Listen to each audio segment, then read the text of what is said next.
Hello everyone and welcome to miss physics. So हम कर रहे हैं मेरिटोरियस लेक्चरर 2021 का जो एग्ज़ाम हुआ था उसके solutions and this is the next part of the video. So let's start from the question number 126. The question is the critical magnetic field of a superconductor at temperature 4 Kelvin and 8 Kelvin are given 11 and 5.5 respectively. The transition temperature is approximately. तो इस question में हमें क्या दिया हुआ है कि उनके क्रिटिकल मैग्नेटिक फील्ड की वैल्यूज़ गिवन है। दो टेम्परेचर पे 4 केल्विन पे 11 है, 8 पे कितनी है 5.5 है and we have to find the transition temperature. So the values are written here. HC at 4 Kelvin is equal to 11. HC means critical जो magnetic field given है and the second value is also written. So we will use the formula HC is equal to H naught 1 minus T divided by TC square and the bracket. ठीक है, हम ये वाला formula use करेंगे. Standard formula होता है, BSc level का ये क्वेश्चन है. ठीक है, तो यहाँ पे जो टीसी है that is called transition temperature. So now we have to substitute the values and solve it. So firstly हम जो वैल्यूज़ हमें गिवन है लाइक एच सी की वैल्यू गिवन है, फर्स्ट इक्वेशन बन जाएगी हमारी 11 is equal to H naught 1 minus temperature कितना गिवन है 11 पे 4 divided by T C square. ठीक है, और सेकेंड इक्वेशन हमारी ये बन जाएगी. अब हमें फाइंड करनी है टी सी की वैल्यू, तो हमें इन दोनों इक्वेशंस को क्या करना पड़ेगा, डिवाइड करेंगे. ठीक है, सो डिवाइड 1/2 और 2/1 भी आप कर सकते हो, जैसे आपकी इच्छा है कर सकते हो. ठीक है, सो उसके बाद हमने लेफ्ट हैंड साइड को सॉल्व किया और राइट हैंड साइड को जो एलसीएम लेके आए दोनों साइड पे सॉल्व कर दिया. जब हम यहाँ पे एलसीएम लेंगे तो यहाँ पे भी टी सी स्क्वायर एलसीएम आएगा, यहाँ पे भी टी सी स्क्वायर एलसीएम आएगा. तो वो टी सी स्क्वायर आपस में क्या हो जाएगा, कैंसिल हो जाएगा. और उसके बाद हम करेंगे इनकी क्रॉस मल्टीप्लाई. ठीक है, क्रॉस मल्टीप्लाई करने के बाद सारा सॉल्व करने के बाद हमारे पास जो आंसर आ जाएगा दैट इज़ 10.58 केल्विन. बिल्कुल सिंपल कैलकुलेशन की गई है क्रॉस मल्टीप्लाई करके. ठीक है, ये आप कर सकते हो. सो इसका आंसर जो अप्रॉक्सीमेटली बनता है according to the option that is 10.6 round off करने के बाद and that is the option number B. Okay, so hope this question is clear to you. Next is question number 127. So 127 is the electrical conductivity of copper is approximately 95% of electrical conductivity of silver, while the electron density in the silver is approximately 70% of the electron density in the copper. ठीक है, conductivity है जो copper की है ज़्यादा है 95% as compare to silver, और जो इलेक्ट्रॉन डेंसिटी है वो सिल्वर की ज़्यादा है एज़ कम्पेयर टू कॉपर. ठीक है, in Drude's model the approximation ratio of the mean collision time of copper to the silver is. और हमें ड्रूड मॉडल में से जो फॉर्मूला हम यूज़ करेंगे उसमें हमें जो मीन कोलिजन टाइम है कॉपर का, ठीक है, उसको रिप्रेजेंट किया हुआ है ऐसे टॉ सी यू, तो उसको डिवाइड हमें करना है टॉ सिल्वर के लिए. ठीक है, तो इसकी रेशो हमें क्या करनी है, फाइंड करनी है. So here is the solution. So sigma is conductivity. ठीक है, दैट इज़ गिवन 95%. कॉपर की हमें दी गई है 95% है एज़ कम्पेयर टू सिल्वर. और जो इलेक्ट्रॉन डेंसिटी है, इलेक्ट्रॉन डेंसिटी को हमने यहाँ पे किससे रिप्रेजेंट किया है, एन से. इलेक्ट्रॉन डेंसिटी सिल्वर की ज़्यादा है 70% है एज़ कम्पेयर टू कॉपर. ठीक है, सो हमें निकालना है उनकी जो मीन टाइम की रेशो है उन दोनों की वैल्यू. सो हम यहाँ पे जो फॉर्मूला है अकॉर्डिंग टू ड्यूड मॉडल, ये वाला फॉर्मूला हम यूज़ करेंगे. देखिए ड्यूड मॉडल उसने क्या किया हुआ है कि कन्फ्यूज़न के लिए लिखा हुआ है. ये तो बिल्कुल सिंपल फॉर्मूला है, जब हम +2 लेवल का फॉर्मूला है, जब हम ओम्स लॉ को डिड्यूस करते हैं. ठीक है, तो वहाँ पे हम ये फॉर्मूला फाइंड करते हैं. यहाँ पे सिग्मा क्या है, कंडक्टिविटी, और टॉ क्या होता है, रिलैक्सेशन टाइम. तो रिलैक्सेशन टाइम को ही उन्होंने क्या कहा हुआ है, मीन टाइम कहा हुआ है. ठीक है, अब देखिए फॉर्मूला में क्या है कि जो इलेक्ट्रॉन है वो कांस्टेंट होगा, उसका जो चार्ज होगा, और मास भी क्या होगा, कांस्टेंट होगा. ठीक है, हमें वैल्यू कौन कौन सी पता है, हमें एन की वैल्यू पता है, टॉ हमें निकालना है, और हमें क्या दिया हुआ है, सिग्मा दिया हुआ है. ठीक है, तो यहाँ से टॉ पहले हमने निकाल लिया. टॉ हमारे पास क्या आ जाएगा, sigma M E divided by N E square. तो इसमें जो ये दोनों वैल्यूज़ कांस्टेंट हैं एम ई और एन ई स्क्वायर, ये हम क्या कर देंगे, क्योंकि अप्रॉक्सीमेट है, अगर आप लिख भी लोगे फिर भी ये आपस में क्या हो जाएंगे, कैंसिल ही हो जाएंगे, क्योंकि हमें क्या फाइंड करनी है, रेशो। तो हमने डायरेक्टली सिर्फ दो क्वांटिटीज़ की उसको प्रोपोर्शनल रखा, one is sigma directly proportional to and inversely proportional to n. So हमने फॉर्मूला यूज़ किया, दोनों की वैल्यू सब्सटीट्यूट की, और जो हमारे पास आंसर आएगा that will be 0.665 and according to option answer D is correct.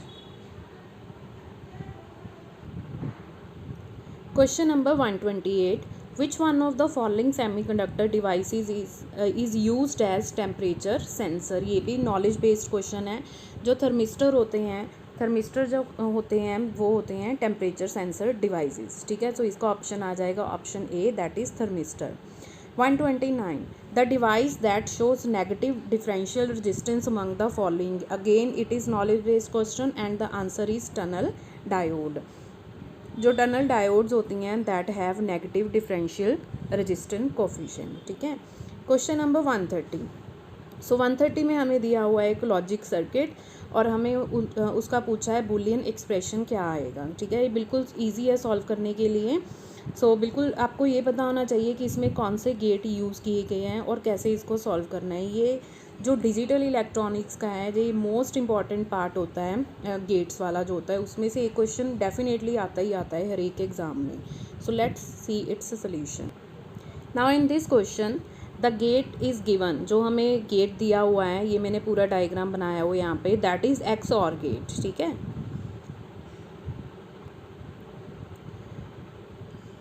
तो कौन सा गेट होता है, दैट इज़ एक्स और गेट, और उसका जो अगर हम बनाएं कि ए इनपुट है, बी भी क्या है उसकी इनपुट, ये उसका सिंबल होता है, ठीक है, दिस वन।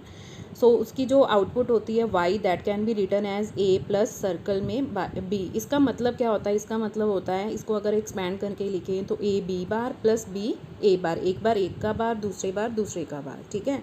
तो अब हमें से बूलियन अलजेब्रा इसका सॉल्व करना है। सो सी द सर्किट डायग्राम, जो हमें सर्किट डायग्राम गिवन है उसमें ये भी एक्स और गेट है, ठीक है। This one is also x और गेट, मैंने नंबर 1 और 2 से रिप्रेजेंट किया हुआ है। और जो लास्ट वाला गेट है दैट इज़ और गेट। और गेट का काम क्या होता है कि जितनी भी इनपुट्स आती हैं उनको क्या करना है, प्लस करना है। एक्स और का हमने देख लिया।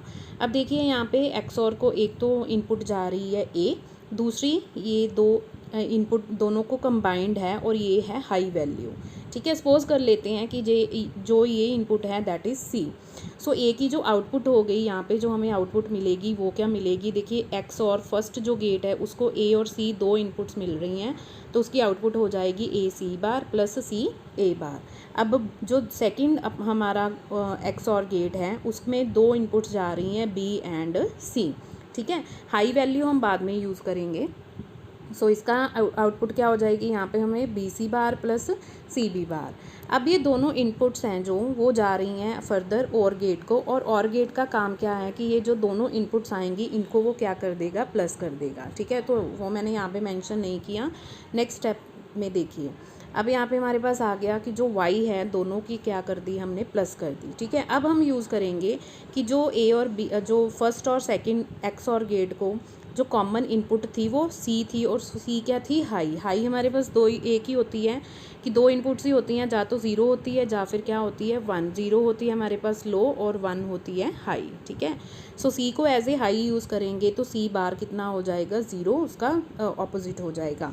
सो अगर हम फर्स्ट स्टेप यहाँ पे सी बार ज़ीरो फिल करेंगे दिस में, तो ये ज़ीरो बन जाएगा। यहाँ पे सी वन है तो ए बार रह जाएगा, यहाँ पे सी बार है, फिर अगेन ये इनपुट क्या बन जाएगी, आउटपुट सॉरी ज़ीरो, और यहाँ पे क्या बच जाएगा, B bar. So the answer, ठीक है, आंसर आ गया हमारे पास।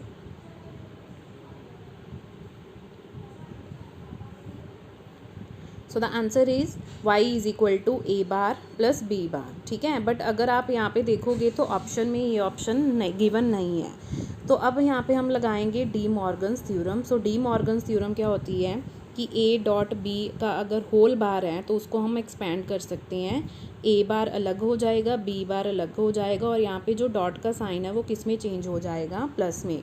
तो ये रेसिप्रोकल वे में भी हम लिख सकते हैं। सो हमारे पास जो आंसर आया था वो आया था ए बार प्लस बी बार, तो उसको डी मॉर्गन लॉ यूज़ करके हमने बना दिया A dot B R, and according to option. Question number 131। So 131 में क्या गिवन है, an integrating amplifier can be fabricated by using operational amplifier by placing the following component in the feedback path. तो हमें पूछा गया है कि जो हम ऑपरेशनल एम्पलीफायर्स यूज़ करते हैं, अगर उसको हमें इंटीग्रेटर एम्पलीफायर बनाना हो तो उसमें जो फीडबैक कंपोनेंट होता है वो हम कौन सा यूज़ करते हैं। तो उसका आंसर है, सो सी हियर, जो इंटीग्रेटेड एम्पलीफायर हमारे पास होता है, this is the circuit diagram. ठीक है, ये हमारे पास क्या है, बेसिक ऑपरेशनल एम्पलीफायर है। इसमें दो इनपुट्स होती हैं, one is minus and second is plus. जो माइनस होती है that is called inverting input, और जो प्लस होती है that is called non inverting.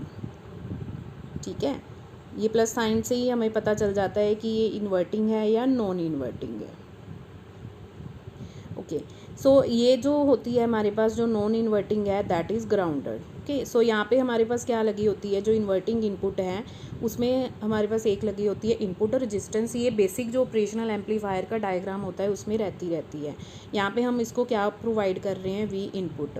अब यहाँ पे क्या होता है, डिफरेंस होता है कि बेसिक जो ऑपरेशनल एम्पलीफायर होता है तो एज अ फीडबैक सर्किट हम यहाँ पे भी क्या यूज़ करते हैं, रेजिस्टेंस ही यूज़ करते हैं, that is denoted with R F. But अगर हमें डिफरेंट टाइप ऑफ एम्पलीफायर्स बनाने हैं, like in this question we have to make integrated amplifier, तो इंटीग्रेटेड एम्पलीफायर के लिए हम यहाँ पे जो फीडबैक सर्किट यूज़ करते हैं दैट इज़ कैपेसिटर। वो कौन सा होता है, कैपेसिटर। सो इसका आंसर, राइट आंसर आ जाएगा कैपेसिटर। सो राइट आंसर क्या आ जाएगा इसका, कैपेसिटर। ठीक है, नेक्स्ट क्वेश्चन नंबर 132। 132 में क्या है, two bulbs marked 200 watt 250 volt, and second जो बल्ब है उसकी जो रेटिंग है that is 100 watt and 250 volt are being joined in series में उनको ज्वाइन किया गया है to the 250 volt supply. Power consumed in the circuit, हमें फाइंड करनी है कि जो दो बल्ब हैं सीरीज़ में उनको ज्वाइन किया है, उन दोनों की रेटिंग गिवन है, तो टोटल पावर कितनी कंज्यूम करेंगे। सो the answer is, so first bulb की हमने रेटिंग लिख ली P1 एंड V1। ठीक है, फर्स्ट की पावर P1 और सेकंड की रेटिंग लिख ली हमने P2 एंड V2, और दोनों को अगर हमने सीरीज़ में लगाया हुआ है तो कितनी वोल्ट से लगाया हुआ है, 250 वोल्ट से। ठीक है, सो हमें फाइंड करना है कि टोटल पावर वो कितनी कंज्यूम करेगा। सो हमें पता है कि पावर का फॉर्मूला कितना होता है, VI in terms of IR तो वो होता है I²R, in terms of VR वो होता है V²R। ठीक है, अब यहाँ पे जो बल्ब हैं वो सीरीज़ में लगे हुए हैं, तो उनमें से जो करंट पास होगा दैट विल बी सेम। दोनों में से क्या होगा, टोटल करंट जो पास होगा वो सेम होगा। ठीक है, अब हम सबसे पहले क्योंकि हमें देखिए V गिवन है, अगर हमें करंट की वैल्यू फाइंड करनी है तो हमें किसकी वैल्यू चाहिए, रेजिस्टेंस की वैल्यू चाहिए। सो सबसे पहले बाय यूजिंग दीज वैल्यूज़ हम दोनों बल्ब की सेपरेट क्या निकाल लेंगे, रेजिस्टेंस। सो फर्स्ट की रेजिस्टेंस आ जाएगी according to the formula V1² P1। ठीक है, तो देखिए यहाँ पे मैंने V1 जो फर्स्ट बल्ब है उसकी वैल्यूज़ यूज़ की हैं, तो हमारे पास आंसर आ गया 625 डिवाइडेड बाई 2। सिमिलरली मैंने फाइंड कर ली R2 की वैल्यू हमारे पास आ गई 625। ठीक है, अब जो दोनों बल्ब हैं वो किस में लगे हुए हैं, सीरीज़ में, और सीरीज़ में हमें पता होता है कि जो टोटल रेजिस्टेंस है that is given by the formula R is equal to R1 plus R2। तो दोनों को हमने क्या कर दिया, ऐड कर दिया, 625 कॉमन, 1/2 प्लस 1 कितना रह गया, 3/2। ठीक है, अब हमारे पास टोटल रेजिस्टेंस आ गई, टोटल हमें वोल्ट गिवन है कि कितने वोल्ट सप्लाई से उनको कनेक्ट किया हुआ है, तो हम फाइंड कर लेंगे total current by using Ohm's law, V is equal to IR। ठीक है, तो I यहाँ पे कितना आ जाएगा, V divided by R, substitute the value V 250 है, R की वैल्यू यहाँ पे मैंने क्या कर दी, फिल कर दी, तो हमारे पास आंसर आ गया 4 डिवाइडेड बाय 15। अब हमारे पास टोटल रेजिस्टेंस आ गई, टोटल करंट हमने फाइंड कर लिया, now we have to find the power consumed. अब यहाँ पे सबसे इम्पॉर्टेंट ये है कि आपको कौन सा फॉर्मूला यूज़ करना है, जैसे कि मैंने लिखा हुआ था कि P किसके इक्वल होता है, VI, और दूसरा क्या होता है, I²R और V²R। आपको ये देखना होता है कि जो भी आपको सर्किट दिया है वो सीरीज़ में है या पैरेलल में है। अगर आपको सीरीज़ में दिया हुआ है like in this question, then we will use this formula, क्योंकि इसमें क्या हो जाएगा कि जितने भी बल्ब आपको दिए हुए हैं या कुछ भी आपको दिया हुआ है उसमें से जो करंट पास होगा वो सेम होगा। ठीक है, अगर वो पैरेलल में लगे होते तो हम फॉर्मूला कौन सा यूज़ करते पावर निकालने के लिए, that is V square over R. This is very important, ठीक है, क्योंकि अगर आप कोई और फॉर्मूला यूज़ करोगे तो आप देख लेना कि आंसर आपका गलत आ जाएगा, ठीक है। सो I is given, are is है हमारे पास, आई हमने फाइंड कर लिया 4/15, सो स्क्वायर है तो 2 टाइम्स लिख लेंगे। आर की वैल्यू हमने सब्स्टिट्यूट कर ली तो हमारे पास बन गया, कट वगैरह करके इसको 200 डिवाइडेड बाई 3, सो इसका आंसर आ जाएगा 66.6 और राउंड ऑफ करके ये बन जाएगा 67 watt, and according to the option D is correct. So that's all for today. सो जो हमारे पास क्वेश्चन बच गए that we will discuss in next video, and if you like the content of the video, then like my video, subscribe my channel and share it with the needy students. Thank you.